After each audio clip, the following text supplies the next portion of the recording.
preparing the live stream for custom streaming service. My streaming page, we got okay, that is good. Okay, we are streaming live on Facebook and on YouTube. And so give everyone just a second to get on here. Talking about Jesus' family tree, I'm just curious, have any of y'all ever gone through and read the sections in Matthew and Luke? Yeah. Oh, come on now. There's a lot of details. It's really easy when you're reading those particular passages. It's real easy just to kind of skim over it. It's very, very easy, especially when we're going, who are these people? I mean, because some of them are obviously named in the Bible and some of them are quite prominent. We're going to start talking about some of those. Some of those, all we've got is a name. And, you know, there's a number of questions about this. Okay, we've got 6 connections online here. Let's see, I see Constance is watching, and good evening, Constance. And so I've got the comments here. I'll try to keep track of them as best I can. Okay, we're talking about Jesus's family tree. Has anyone in here ever traced their family tree? I know we've traced ours back a good little ways. Yeah, oh yeah. Anybody else ever traced their family tree? You got a somewhat? Not as far as I did. Well, to be fair, I'm not the one that actually traced it. It was somebody else in my family that did a lot of work at some point on that. And so, but why do you think? Because if you go online right now, you can go on to websites like Ancestry.com, 23andMe. You can submit your DNA, and I found relatives that I didn't know I had, 3rd and 4th cousins, a couple of 2nd cousins I didn't know I had, and I've got family in South Carolina. I've got them in North Dakota. I've got them out in California. What's really interesting is when an African American family popped up on my DNA list, and I'm like, I'd like to hear that story. And so I communicated with them a little bit. I sent them a private message saying, "Hey, cousin."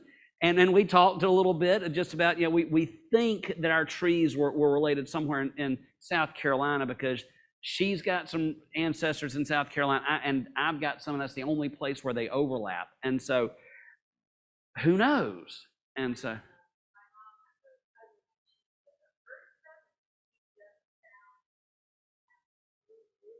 yeah, in Hawaii, wow.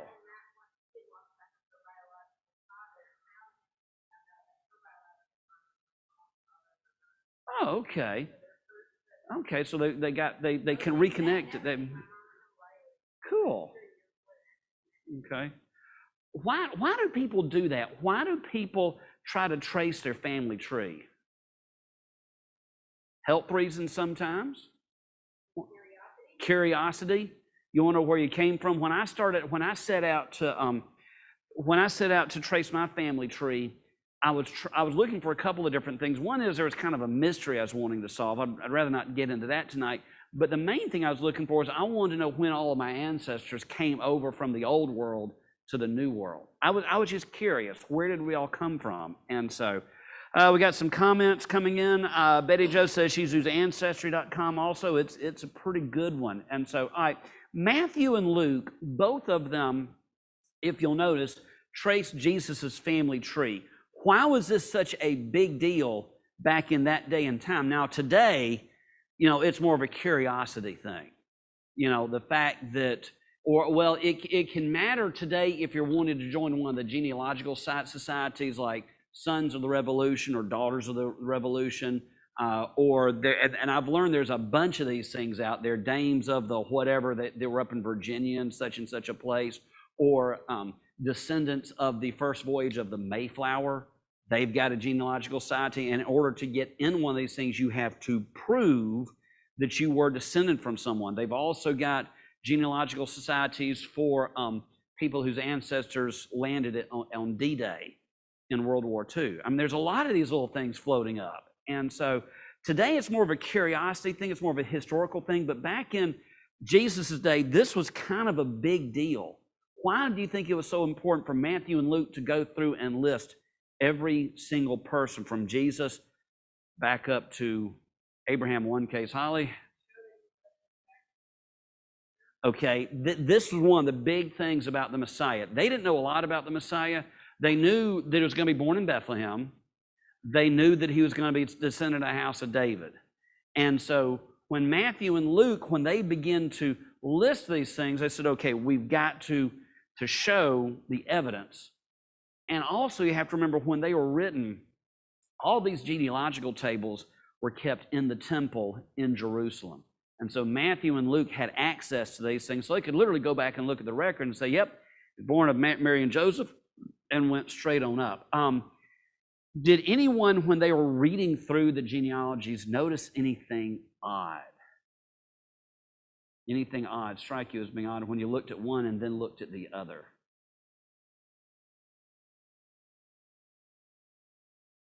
Did anyone notice any differences between the two? You notice that, Jim? Yeah. If you go back and look at them and follow them very carefully, that from one of them starts at Adam, the other one starts at Abraham, but when they get down to David, they split off. And they cross at one point, then they split off again, and then they come back together to Joseph. Did any of y'all pick up on that? If you go back, and I know it can be laborious, because I know what you mean about your eyes just kind of, after a while, it all just kind of blurs together for a while. But one of the big discussions on the genealogy of Jesus is, why is it that Matthew's table is different from Luke's table? And there's a couple of different theories about this. One is, Matthew, you have to remember, was written to a Jewish audience. Luke was written to a Gentile audience. And so they would count these things a little bit differently. Matthew, some people suggest that one of these is actually the family tree of Mary, not Joseph. Because if you think about it, Jesus wasn't born of Joseph, he was born of Mary. And so the Greeks would be more interested in knowing, okay, if he's born from Mary, where did she come from? Because if Mary was not a descendant of David, that's a problem. Does that make sense to you? For the Greek Jewish believers, that would be a bit of an issue.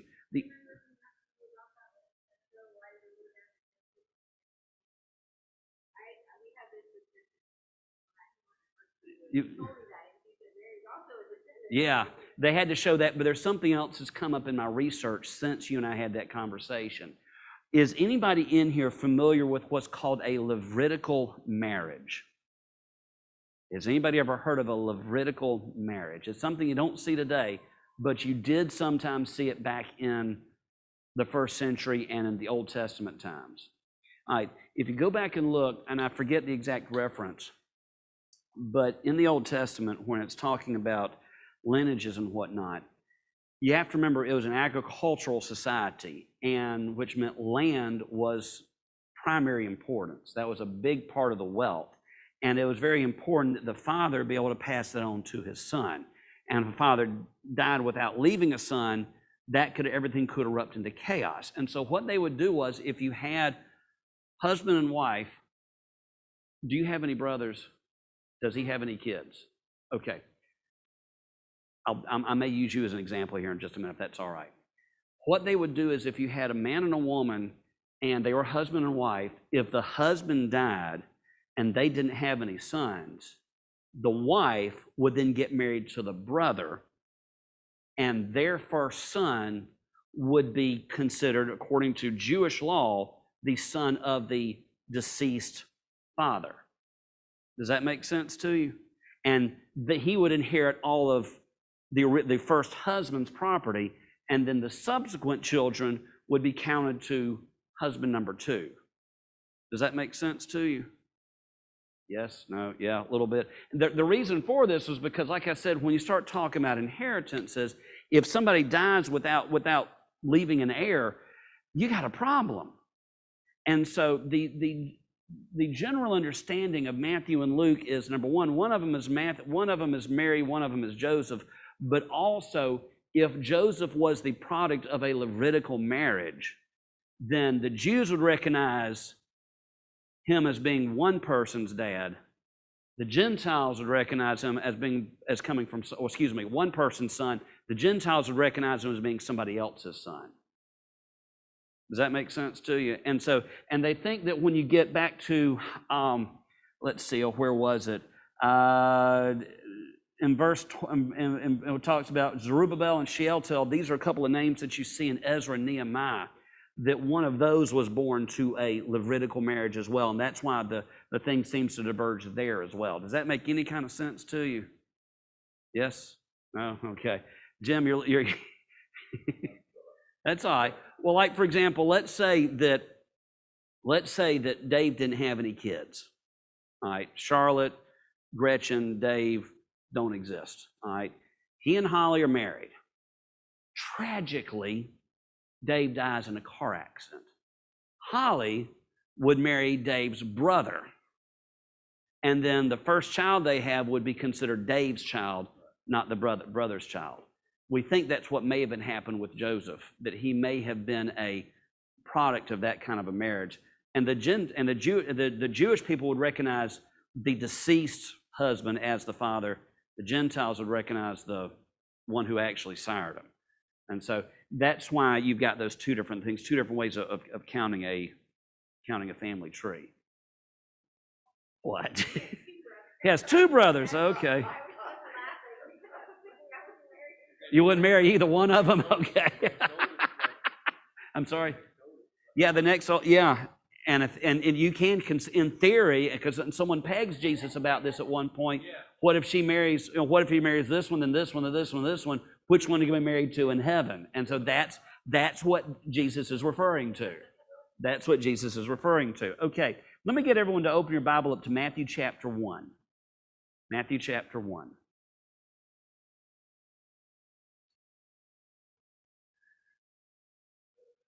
Matthew chapter 1, 5 and 6. And we're just going to look at a piece of this. And I hope I'm pronouncing this right. And to Salmon, is that salmon or salmon? It's not a fish. So it's not a fish. So Salmon was born, we're looking at Matthew chapter 1, verse 5. Yeah. And to Salmon was born Boaz by Rahab, and to Boaz was born Obed by Ruth, and to Obed Jesse, and to Jesse was born David the king. Just in those two verses, do you recognize any of the names? I hope so. I hope so, because you've got David and his father Jesse, which we talk about when Samuel went to anoint someone. He went to the household of Jesse. Well, Jesse's father was Obed. Obed's father was Boaz, which we see in the story about Ruth. So Ruth is in the family tree too. But climb all the way back up to this thing. Boaz was born to Rahab. Now, notice that on this one, Salmon was born Boaz by Rahab. So right here you have someone listing not only the father, but also the mother. And they don't do that a lot.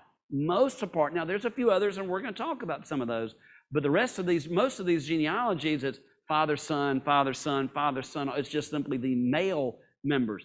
But there are a few women that are pointed out into this. And Rahab, and y'all remember Rahab? All right, we're going to talk about Rahab tonight. So turn back to Joshua chapter 2. Joshua chapter 2. All right. So Holly, you're saying that if something had happened and you had to marry one of his brothers to produce an heir to continue on his family line, you wouldn't do it? Is that what you're saying? No? No, his brothers? Okay. Yeah. Okay. They couldn't get through a game of Monopoly. Okay. All right. Joshua chapter 2, and this is going to be 14 verses, so hang with me because here we go. All right, now I'm assuming most of y'all remember the background on this. We've come through the 40 years in the wilderness. Moses has passed away. God showed him the promised land. He says, but you're not going to be the one that's going to take him across. It's going to be Joshua that's going to take him across the Jordan River into the promised land. And the very first place they're going to do battle is Jericho. All right. Joshua chapter 2, beginning of verse 1. Then Joshua the son of Nun sent 2 men as spies secretly from Shittim, saying, "Go view the land, especially Jericho." So they went and came into the house of a harlot whose name was Rahab, and lodged there. And it was told the king of Jericho, "Behold, men from the sons of Israel have come here tonight to search out the land." And the king of Jericho sent word to Rahab, saying, "Bring out the men who have come to you, who have entered your house, for they have come to search out all the land." But the woman had taken the 2 men and hidden them. And she said, "Yes, the men came to me, but I did not know where they were from. And it came about when it was time to shut the gate at dark that the men went out. I do not know where the men went. Pursue them quickly, for you will overtake them." But she had brought them up to the roof and hidden them in the stalks of flax, which she laid in order on the roof. So the men pursued them on the road to the Jordan to the fords, and as soon as those who were pursuing them had gone out, they shut the gate. Now before they lay down, she came up to them on the roof and said to the men, "I know that the Lord has given you the land, that the terror of you has fallen on us, and that all the inhabitants of the land have melted away before you.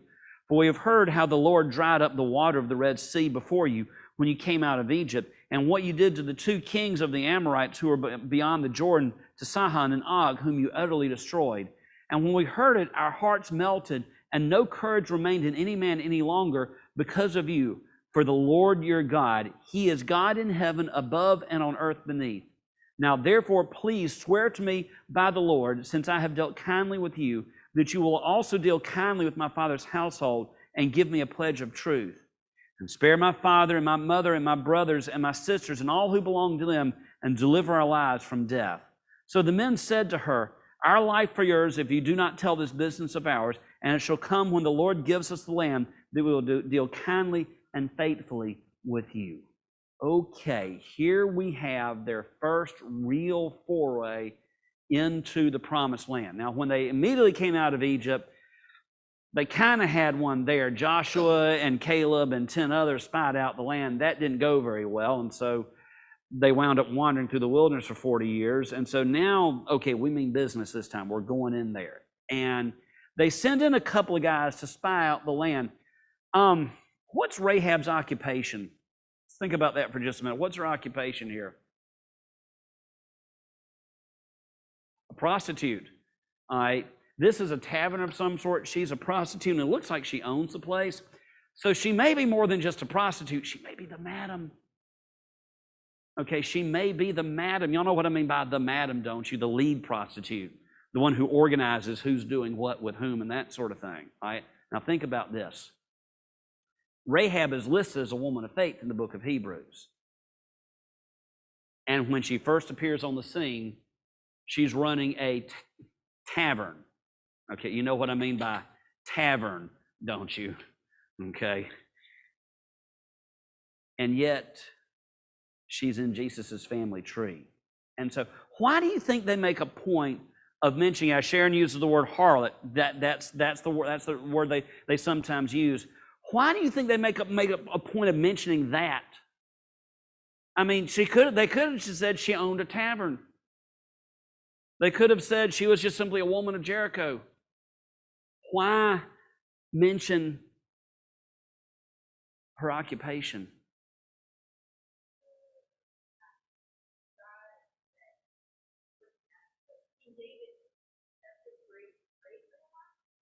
Something like that, yeah. Yeah, something like that, yeah.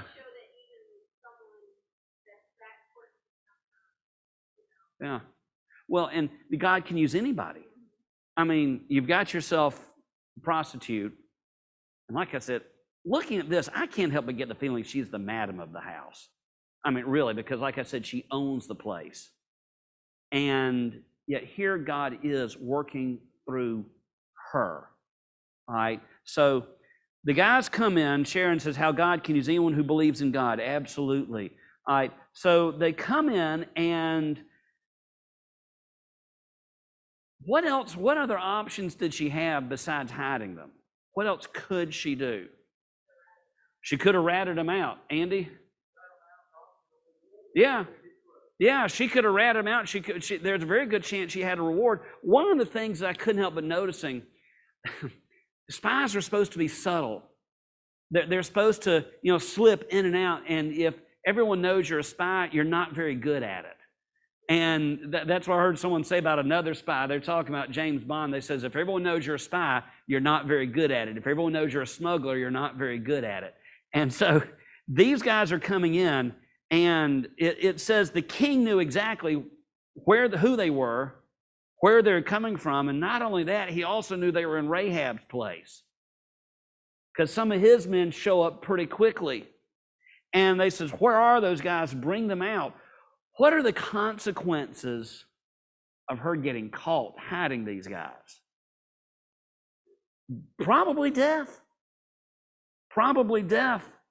And yet she hides them anyway. She doesn't have to do that. If she wants to, she can just say, I got nothing for you guys. Go. She could hang on to them, turn them in, get the reward. But instead, she makes a decision to hide them. And when the king's men shows up, what does she do? She lies. Oh, hold on just a minute. She lied. Is that a sin? Holly's saying yes. Andy, what do you think? Situational ethics. Okay, let me just point out to you, Sharon says, yes, they're lying. Yeah, you'd be amazed at the people that would do that would use something like that. All right, when we talk about thou shalt not lie, if you go back and look at the original language of the Old Testament, the word there for lie, and this is why some translation use the term bear false witness or falsely accuse. It's a legal term that basically refers to getting up and giving false testimony in a court of law. So basically the commandment there is don't accuse someone of something you know they didn't do. Is this a lie? At the very least, it's deceptive as all get out, because she dances around with truth. Well, you know, they showed up. I didn't know where they were from. And technically, I don't know where they are now, because, let's see, the men came to me. That's true. I did not know where they were from. That technically is true. She doesn't know exactly where they came from. It came about when it's time to shut the gate. The men went out. Well, they're up on top of the roof. They went out of the house and then climbed up on top of the roof. All right, let's see. I do not know where the men went. She might not know exactly. Are on this side of the roof or on that side of the roof? I don't know. I'm just saying, you know. But at any rate, whether that counts as a lie or not, it's very, very deceptive.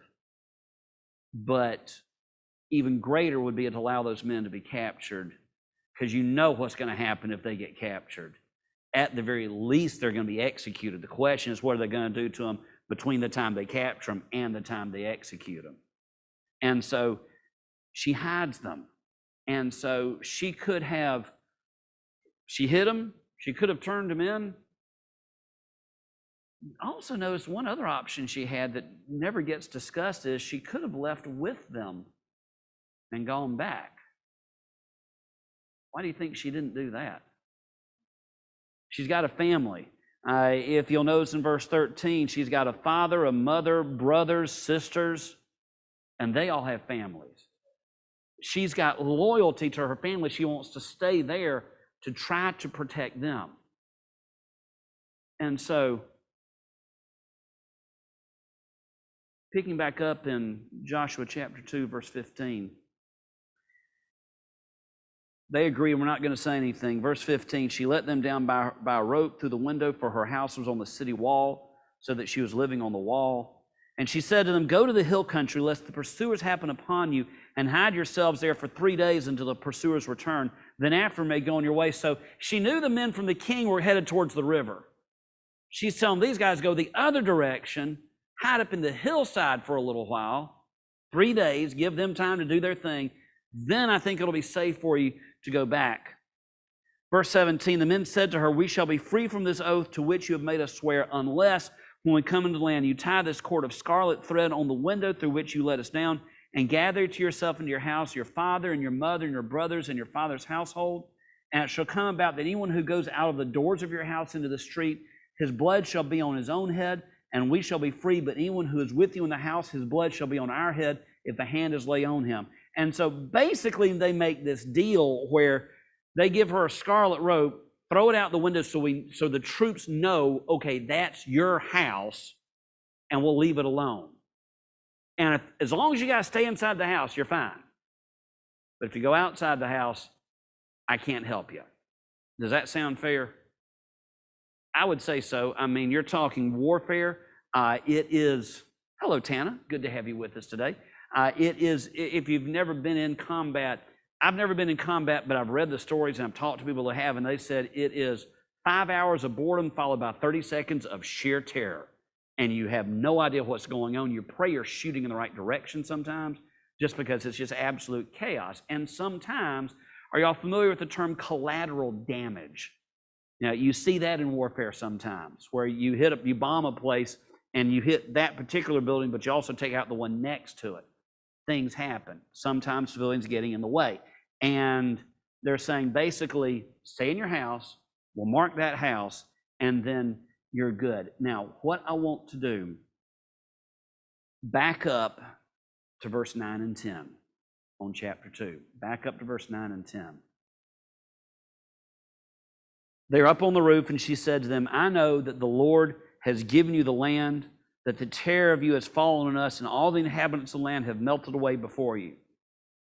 For we have heard of how the Lord dried up the water of the Red Sea before you when you came out of Egypt, and what you did to the 2 kings of the Amorites who were beyond the Jordan, to Sihon and Og, whom you utterly destroyed. What does this tell you about Rahab? She knew a lot of stuff about him. Word had gotten out. Word had gotten out. And it's not just, and she's not the only one that's heard about it. I mean, the whole city has heard about it. And look at their reaction. The terror of you has fallen on us, and all the inhabitants of the lands have melted away before you. So some people have bugged out. Oh, the Israelites are coming here. They've claimed this land. Okay, no, we are out of here. The ones they were fighting are the ones who are still there. All right. Notice the parts they'd heard about, the Red Sea and fighting those 2 kings who they absolutely destroyed. Here you have Rahab, that she's in touch with what's going on. She's heard the stories and she has responded with fear. All right. Check out. Make sure I'm getting this right. Look at verse 11. And when we heard it, our hearts melted, and no courage remained in any man any longer because of you. Then look at the second half of this sentence. For the Lord your God, He is God in heaven above and on earth beneath. Now think about who it is that's telling this. This is not someone who's descended from Abraham, Isaac, and Jacob. She's in Jericho. She's a Canaanite. Her family are not Hebrews. But look at the description that she gives of God. Everybody in that city recognizes the power of God, but her reaction is different. She's the one that recognizes not only is a powerful God, He is God in heaven above and on earth beneath. She's recognizing that He is real in a way that the other gods that they have been historically worshiping are not. And she's basically submitting to Him. You see how radical that is for someone in her position to do? I mean, she's heard about, everyone's heard the stories, but she's the one that's actually submitting to Him. What if the king of Jericho had said, oh, that's the one true God? How might things have been different? Or the other tribes, when they heard the same story, if they had submitted just like she had, things might have been different. I want to read to you something that I found when I was doing my research. Rahab's statement in 11b bears some reflection, for it's her most remarkable statement in the mouth of a foreigner. Not only did she affirm this, her own land was to be given to the Israelites, and Israel's God had done some impressive things for His people, but she went further than that and affirmed, the Lord your God is God in heaven above and on the earth below. This is remarkable for 3 reasons. First, on its own merits, Rahab affirmed that Israel's God had dominion over the realms of heaven and the earth, an extremely broad scope that surely encompassed the domains of many gods that her people worshiped. We know that the Canaanites worshiped a lot of different gods. We see this not only in the Bible, but also in other historical documents that are available. We see it in archaeological digs. And yet here was Rahab, a Canaanite prostitute who presumably knew her culture's religious traditions, affirming that Israel's God ruled over the very heavens and earth, and her own religious traditions belonged to Baal, Eshrah, and others. So she was recognizing the superiority of the Hebrew faith over her own.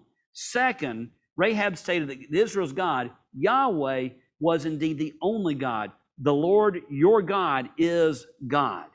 Yahweh was God's true personal names, just like Baal and Asherah and Marduk and Ishtar were personal names of the Canaanite gods. Just like Zeus, Poseidon, Aphrodite were the personal names of the Greek gods, Yahweh is God's personal name. This affirmation echoes similar language found several times in the Pentateuch, where God's exclusive claims to sovereignty or revelations about his character are found. Third, Rahab's words become even more significant when we realize the last part of her affirmation, in heavens above and the earth below, is only found 3 times prior to this in all contexts that affirm God's exclusive reign as sovereign. You see it, for example, in Exodus 20, you shall not make for yourselves an idol in the form of anything in heaven above, or on the earth beneath, or in the waters below. She's using that phrase, in heaven above or on earth below, to show his absolute sovereignty over these earth. 2 of these references prohibit making or worshiping idols. They are from the 10 Commandments. The other reference flatly states, there is no other God. So when we read these words coming from Rahab's mouth, we cannot escape the implications. She was doing far more than merely trying to save her skin or that of her family. She was acknowledging that this God she had heard about was the one and only true God, the only one out of dozens that she's heard about, out of dozens that she's been told about. He's the only one that's worthy of worship. This constitutes her statement of faith in words. Now we know what she did. Now we know why she did what she did. She may have been afraid, as all the other Canaanites, but she also came to believe in her heart that this is the one true God, and she wanted to follow him. So here we have a woman who had been engaged in an immoral lifestyle. And it's a lifestyle that the Hebrews of that time, just as we do today, would have regarded as immoral. She came from a background that ordinarily would put her at odds with God and his work, yet she chooses to follow God. Now, is she motivated by fear? Yes. Is there anything wrong with being afraid of God? Do you remember a verse that talks about fear of the Lord?